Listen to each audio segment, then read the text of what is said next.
Assalamualaikum, I am Dr. Mohammad Ajmal Chaudhary. Welcome from the team of Strabismology. आज हम discuss करेंगे mechanical disorders को और कौन कौन सी चीज़ें हैं जो मैकेनिकल डिसऑर्डर्स में आती हैं।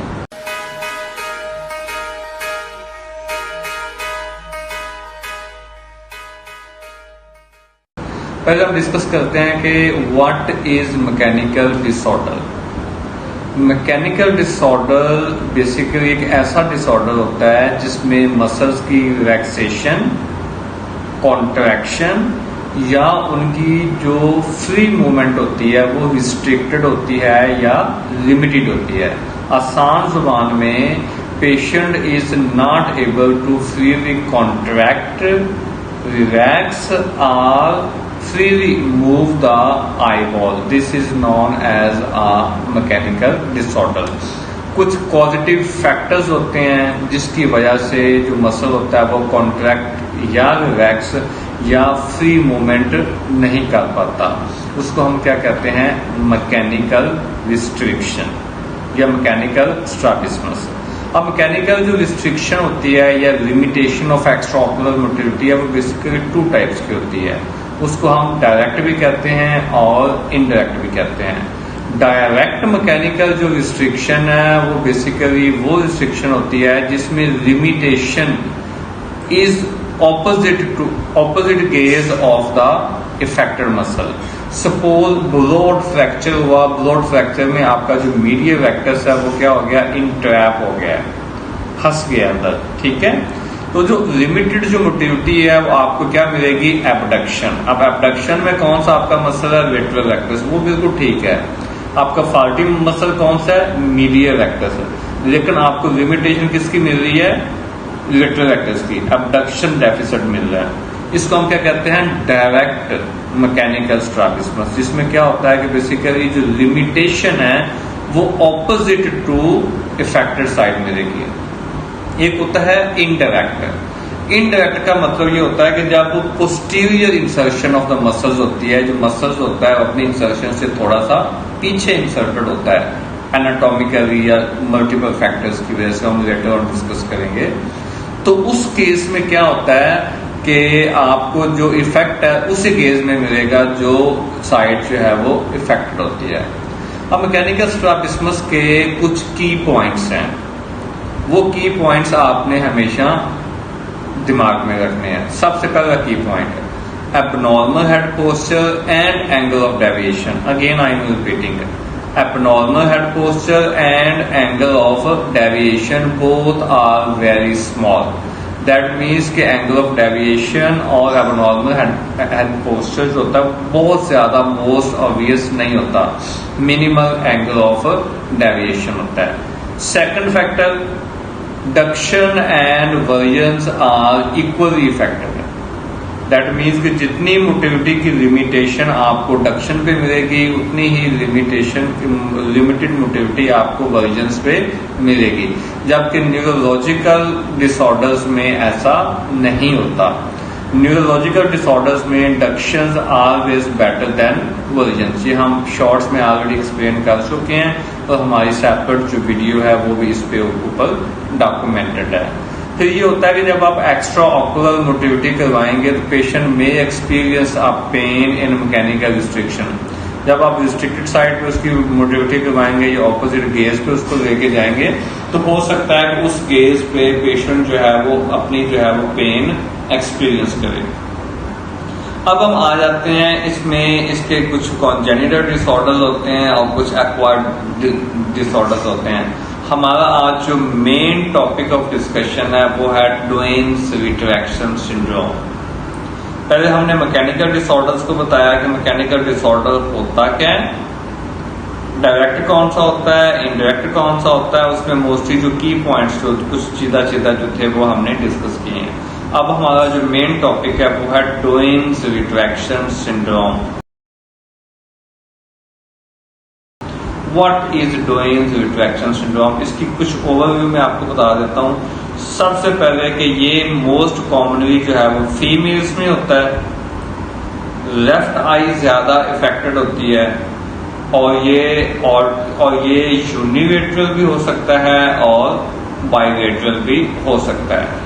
और इसकी मोस्ट इम्पोर्टेंट जो कैरेक्टरिस्टिक है वो है limitation of extra ocular motility. That means कि इसमें जो ईएम होती है वो क्या होती है, रिस्ट्रिक्टेड होती है।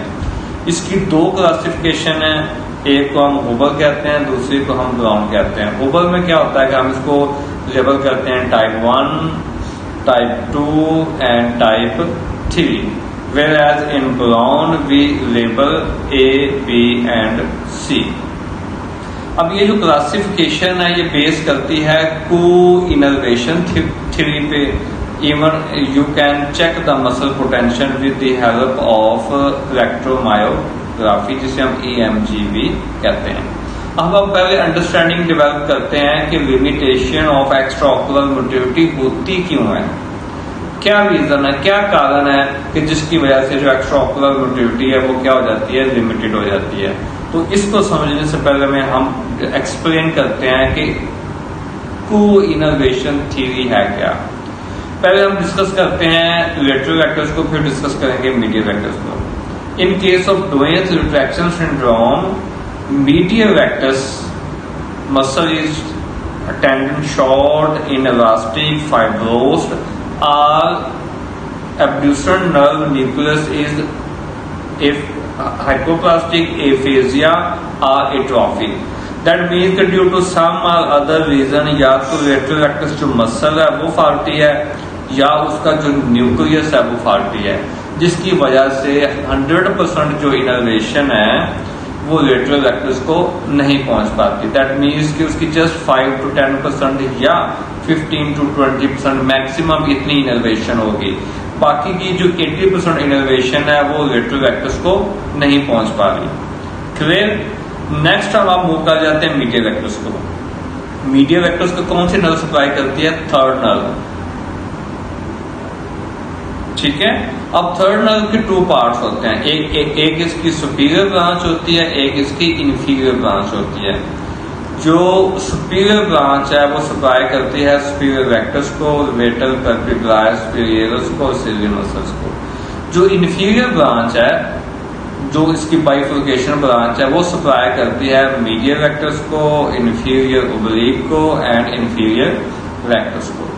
अब जो इंफीरियर ब्रांच है वो एबनॉर्मली जो मीडियल वेक्टर्स को सप्लाई कर रही है वो एबनॉर्मली सप्लाई करना शुरू कर देती है लेटरल वेक्टर्स का। मीडियल वेक्टर्स का काम क्या था, थर्ड नर्व किसको सप्लाई कर रही है, मीडियल वेक्टर्स को। अब जो मीडियल वेक्टर्स की नर्व सप्लाई थी वो इनर्वेट होके कहाँ जा रही है, लेटरल वेक्टर्स के पास। तो अब लेटरल वेक्टर्स की इनर्वेशन कितनी होगी, 2। एक उसकी अपनी जो 5 to 10% है और एक उसको इनर्वेशन कहां से मिल गई, मीडियल वेक्टर्स से। तो बेसिकली लेटरल वेक्टर्स के पास इनर्वेशन कितनी आ गई, 2, जिसे हम क्या कहते हैं, को-इनर्वेशन थ्योरी। अब ये को-इनर्वेशन जो है क्लियर हो गया, ठीक है। अब ये जो को-इनर्वेशन है ये एक्स्ट्रा ऑकुलर मोटिलिटी को लिमिट कैसे करती है वो हम डिस्कस कर लेते हैं इसकी हुबल क्लासिफिकेशन में। Type 1, again I am repeating, type 1 में क्या होती है, लिमिटेड एबडक्शन होती है। लिमिटेड एबडक्शन का मतलब ये होता है कि आपका जो लेटरल वेक्टर्स है वो फाल्टी है, जो मोस्ट स्ट्रॉन्ग इनर्वेशन है वो मीडियल वेक्टर्स की होती है। मीडियल वेक्टर्स क्या कर देता है कि आंख को अपनी तरफ खींच लेता है और आंख को बाहर मूव नहीं करने देता। This is known as type 1। अब जो टाइप 2 होती है उसे हम क्या कहते हैं, लिमिटेड अडक्शन। अब लिमिटेड अडक्शन का क्या मतलब है कि क्या साइड पे है लेकिन अंदर मूव नहीं कर रही। इसमें क्या होता है कि लेटरल वेक्टर्स की जो इनर्वेशन है वो ज्यादा स्ट्रांग हो जाती है, क्योंकि एक तो लेटरल वेक्टर्स की अपनी इनर्वेशन होती है और दूसरी उसको इनर्वेशन कहां से मिल जाती है, मीडियल वेक्टर्स से। अब मीडियल वेक्टर्स की इनर्वेशन भी होगी और लेटरल वेक्टर्स की अपनी इनर्वेशन भी होगी, जिससे क्या हुआ कि जो आपका लेटरल वेक्टर्स है वो ज्यादा स्ट्रांग हो जाता है, उसकी इनर्वेशन ज्यादा पावरफुल हो जाती है। तो वो क्या करता है, मीडियल वेक्टर्स को अपनी तरफ खींच के बाहर ले जाता है और आंख अंदर नहीं आ पाती। This is known as type 2, जिसे हम क्या कहते हैं, limited adduction. Eyes not able to move on medial side. अब हम बात करते हैं टाइप 3, जिसमें क्या होती है both limited abduction and limited adduction. अब इसमें क्या होता है कि जो को इनर्वेशन इस तरह से डिस्ट्रीब्यूट होती है कि मीडियल वेक्टर्स की और लेटरल वेक्टर्स की दोनों की इनर्वेशन ऑलमोस्ट क्या हो जाती है, सेम हो जाती है, जिसकी वजह से क्या होती है कि आंख ना तो कंप्लीट अंदर मूव करती है ना कंप्लीट बाहर मूव करती है। सपोज कि ये आंख है, आई है, ये प्राइमरी पोजीशन पे है, ये थोड़ी सी नेजल साइड पे चली जाएगी, प्राइमरी पोजीशन पे वापस आ गई और थोड़ी सी टेम्पोरल साइड पे चली जाएगी। ये पूरी ना अंदर जाएगी ना पूरी बाहर जाएगी, थोड़ी अंदर मूव करेगी थोड़ी बाहर मूव करेगी। This is known as type 3। अभी हमने डिस्कस क्या किया है, मैकेनिकल स्ट्रैबिस्मस क्या होती है, उसके मेन कैरेक्टरिस्टिक क्या होते हैं, डोइंस का थोड़ा सा ओवरव्यू। उसके बाद हमने डिस्कस किया है क्लासिफिकेशन 2 टाइप की होती है। क्लासिफिकेशन बेस किस पे करती है, और वो है को इनर्वेशन। फिर को इनर्वेशन को हमने डिस्कस किया, फिर हमने थर्ड नर्व की बाइफिकेशन को डिस्कस किया है। अगर आपने डोइंस को समझना है, रट्टा नहीं मारना, तो डोइंस को समझने के लिए आपको को इनर्वेशन थ्योरी का समझना बहुत जरूरी है। आइए हम अब डिस्कस करते हैं इन्वेस्टिगेशन के। How can we investigate the Duane's retraction syndrome patient. Now we discuss the investigation, how we manage the patient, how we investigate the patient of Duane's retraction syndrome. जैसे कि हम पहले भी डिस्कस कर चुके हैं, कोई भी नर्व पाल्सी हो, मैकेनिकल सिंड्रोम हो या मायोजेनिक सिंड्रोम हो, any sort of syndrome, even a simple strabismus, eso exo, आपका जो इन्वेस्टिगेशन का पैटर्न है वो यूजुअली सेम रहता है और सेम ही रहना चाहिए। हम सबसे पहले स्टार्ट करते हैं केस हिस्ट्री से। अगर डोइंस रिट्रैक्शन सिंड्रोम का पेशेंट प्रेजेंट हुआ है तो वो आके कंप्लेन क्या करेगा, एनीबॉडी,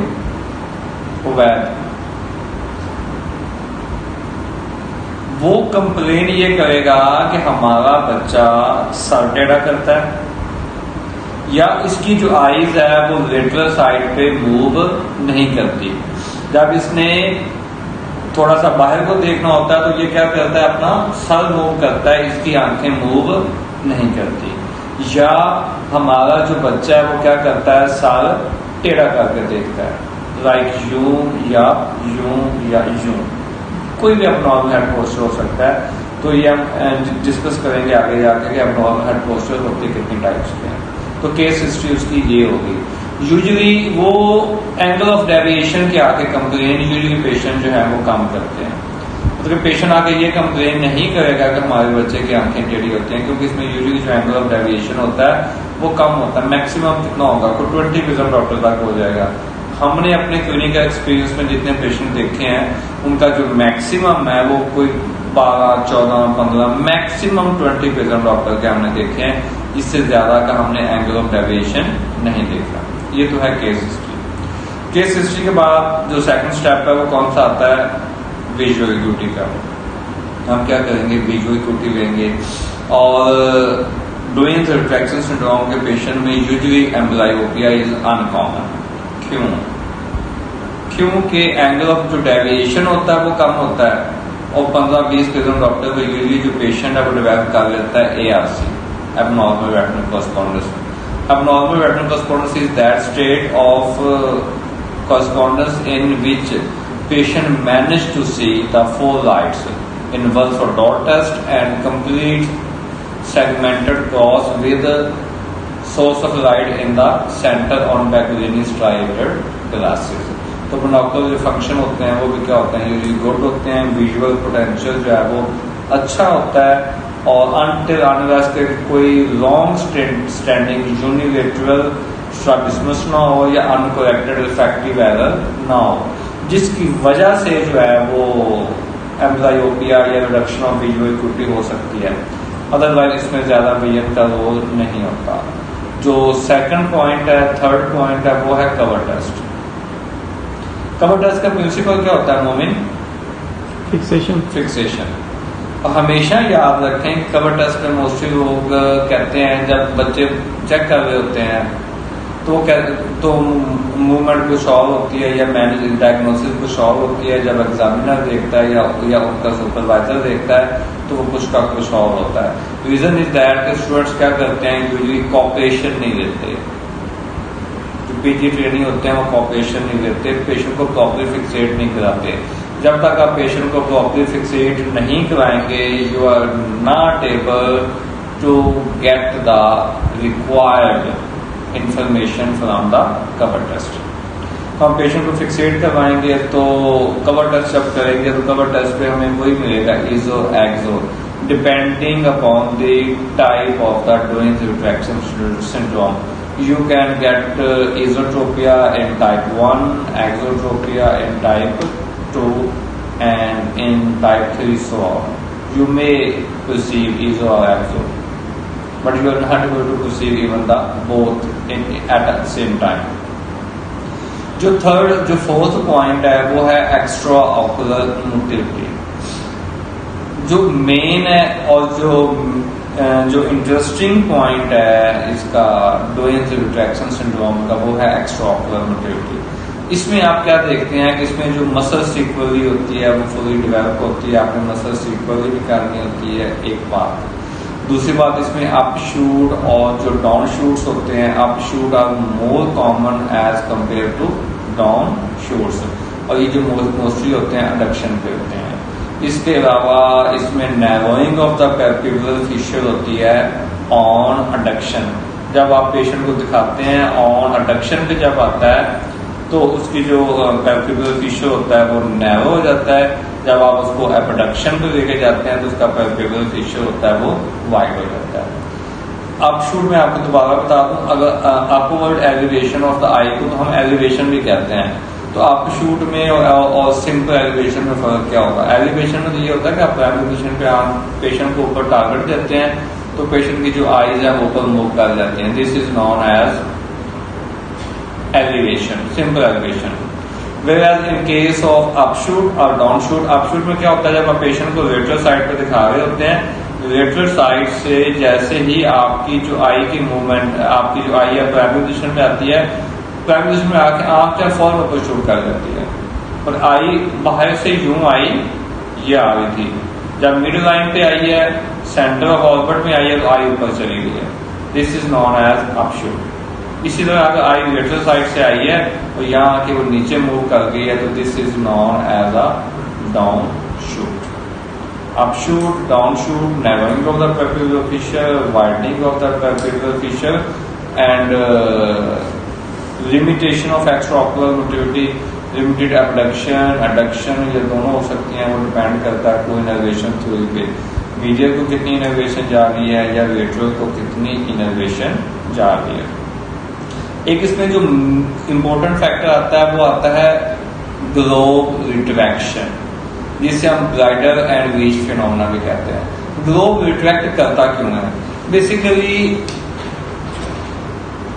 अगर हम ये देखते हैं कि ये आपके पास आई बॉल है तो यहाँ पे क्या होता है कि सब इस साइड पे मीडियल वेक्टर्स अटैच है, यहाँ पे लेटरल वेक्टर्स अटैच है। ऊपर सुपीरियर वेक्टर्स है, नीचे इंफीरियर वेक्टर्स है, यहाँ इंफीरियर ओब्लिक अटैच है, यहाँ सुपीरियर ओब्लिक अटैच है, सुपीरियर ओब्लिक यहाँ अटैच है, यहाँ इंफीरियर ओब्लिक अटैच है।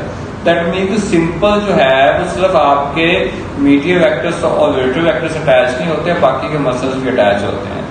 तो इसमें होता क्या, जब को इनर्वेशन होती है तो को इनर्वेशन होने की वजह से क्या होता है कि आपका मीडियल वेक्टर्स भी टाइट हो जाता है और लेटरल वेक्टर्स भी टाइट हो जाता है। तो दोनों मसल्स के टाइट होने की वजह से जो ग्लोब होता है, जो आई बार होता है बिटवीन द मसल्स, वो क्या हो जाता है, स्लिप हो जाता है। स्लिप होके वो क्या करता है, रिट्रैक्ट। तो फिर जो आई बॉल है आपका यूं या यूं स्मूथ मूवमेंट नहीं होगी, वो फिर यूं वजह से रिट्रैक्ट करके जाएगा, रिट्रैक्शन होगी।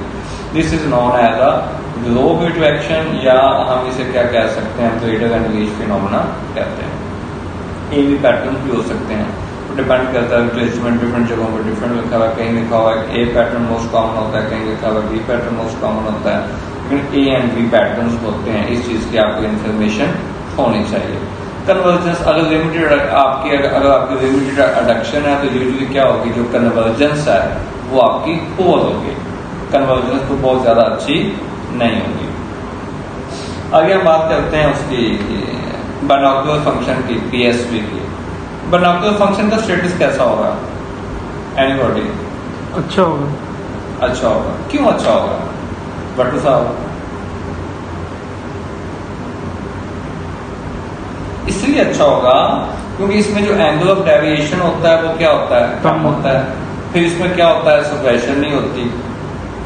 इसमें क्या होती है, एआरसी मोस्टली कॉमन होती है, एबनॉर्मल वेक्टर कॉरस्पॉन्डेंस होती है। तो जब बाइनोकुलर फंक्शन अच्छा होगा, उसकी फ्यूजन अच्छी होगी, तो यूजुअली क्या होगा, स्टीरियोप्सिस का लेवल भी उसका अच्छा होगा। जब आप इसका हैश चार्ट करेंगे तो आपको क्या मिलेगी, रिटेंशन ऑफ इनकॉम्बिटेंस मिलेगी। इसके अलावा इसमें कुछ और ओप्थेल्मिक एसोसिएटेड साइंस होती हैं, जैसे कि हिट्रोक्रोमिया अराइटिस होता है इसमें, ठीक है, फंडल डिफेक्ट हो सकते हैं। और मोस्ट कॉमनली एंड इंटरेस्टिंगली इसमें क्या होता है, क्रोकोडाइल टेल्स होते हैं। अब क्रोकोडाइल टेल्स एसोसिएटेड क्यों होते हैं, क्योंकि यूजुअली ये फीमेल्स में होता है और लेफ्ट आई में अफेक्टेड होता है, और ये क्या होते हैं, क्रोकोडाइल टेल्स होते हैं। This is all about the investigations of the Duane's retraction syndrome. हाँ, अगर हम इसमें एफडीटी करेंगे, फोर्स डक्शन टेस्ट करेंगे, तो उसमें क्या मिलेगी आपको, लिमिटेड पैसिव मूवमेंट मिलेगी।